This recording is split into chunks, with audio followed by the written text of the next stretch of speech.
এই মুহূর্তে সবচেয়ে বিরাট বড় খবর, ডিএ বৃদ্ধির প্রবল সম্ভাবনা পশ্চিমবঙ্গের রাজ্য সরকারি কর্মচারীদের।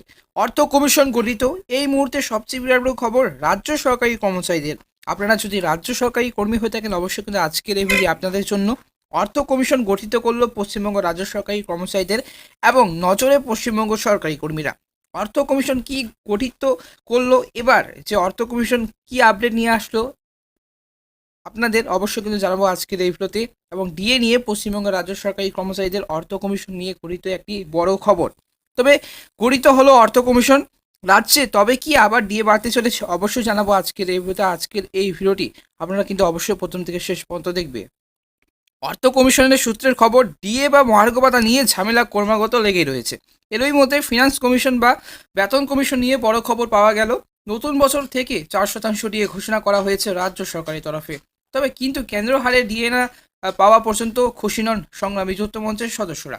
তবে 4% ডিএ ঘোষণা করা হয়েছে গত 22 ডিসেম্বর, তবে রাজ্য সরকারের তরফে।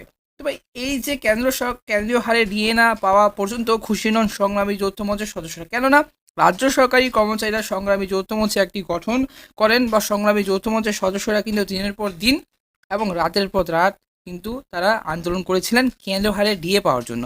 তবে এই পরিণতি, তবে অবশেষে তাদের আশা পূরণ হতে চলেছে এবার। তবে এই যে অর্থ কমিশন কি আপডেট নিয়ে আসলো আপনার এই জন্য আজকের এই ভিডিওটি।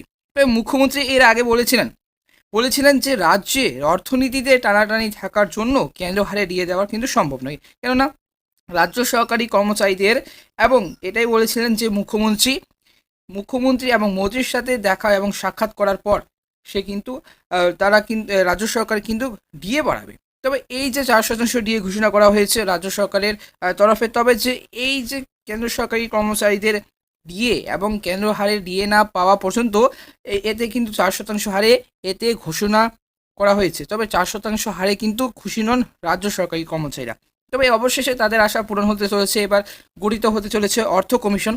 তবে এই যে মুখ্যমন্ত্রী আগে বলেছিলেন রাজ্যে অর্থনীতিতে টানাটানি থাকার জন্য কেন্দ্র হারে ডিএ দেওয়া সম্ভব নয়, তবে কিন্তু এবার রাজ্যের এই যে আর্থিক অবস্থা হতে চলেছে আরও সচল।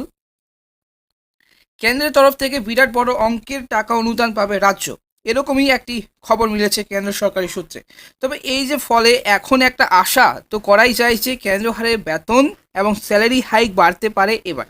হ্যাঁ, তবে রাজ্য সরকারি কর্মচারীদের কেন্দ্র হারে ডিএ বাড়তে চলেছে। তবে যদিও অনেকেই সম্ভাবনা দেখছেন যে দেখে নেওয়া যায়।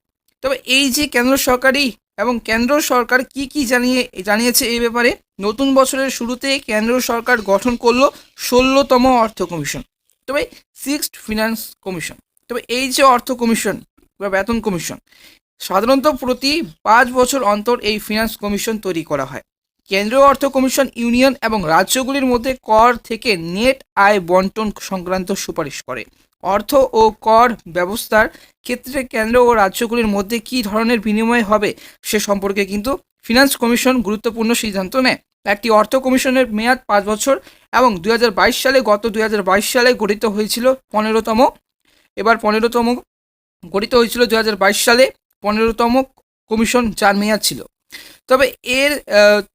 তবে এর যে এবার 2024 সালে, তবে এই যে 2024 সালে যে 16তম বা সিক্সথ ফিনান্স কমিশন গঠিত হলো, 16তম অর্থ কমিশন গঠিত হলো, সেটির মেয়াদ থাকবে আগামী 2029 সাল পর্যন্ত। তবে এই যে নীতি আয়োগ এর প্রাক্তন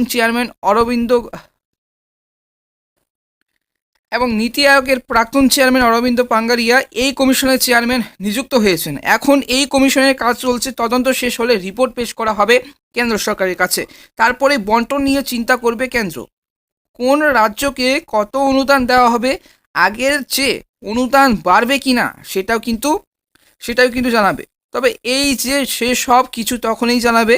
যদিও পশ্চিমবঙ্গের প্রসঙ্গে কেন্দ্রের একাধিক অভিযোগ রয়েছে। অনেকেরই বক্তব্য কেন্দ্র থেকে কোটি কোটি টাকা অনুদান পেয়েছে বাংলা, কিন্তু তা সত্ত্বেও এখানকার কর্মচারীদের বেতন বাড়ানো হয়নি।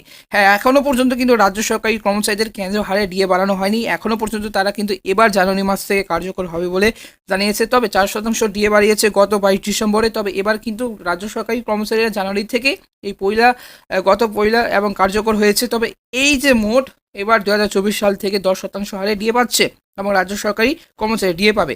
তবে এই যে কিন্তু তার সত্ত্বেও এখানকার কর্মচারীদের কিন্তু সমস্ত কেন্দ্র হারে ডিএটি কিন্তু এখনো পর্যন্ত 36% হারে ডিএ বাকি। তবে তাহলে সে টাকাগুলি যাচ্ছে কোথায়? তাই নতুন বন্টন ব্যবস্থা হিসাব তৈরি করা হলেও পশ্চিমবঙ্গের ক্ষেত্রে অনুদানের পরিমাণ আদৌ বাড়বে কিনা সে বিষয়ে সন্দেহ রয়েছে।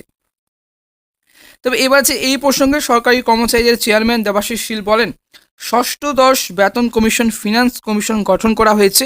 আবার রাজ্য সরকারগুলি আরও বেশি পরিমাণ আর্থিক অনুদান পাবে। তা সত্ত্বেও পশ্চিমবঙ্গ রাজ্য সরকারি কর্মচারী পেনশনভোগী শিক্ষকদের ডিএ বঞ্চনার ক্রমবর্ধমান হারে বাড়বে এবং মোদিজির যে আমল থেকে যত টাকা ফিনান্স কমিশন অনুদান বাড়ানো হোক না কেন, এই রাজ্য সরকারের বড় এজেন্ডা হলো নতুন ন্যূনতম ডিএ দেওয়া। তবে এখনও পর্যন্ত ডিএ দেয়নি রাজ্য সরকারি কর্মচারীদেরকে রাজ্য সরকার।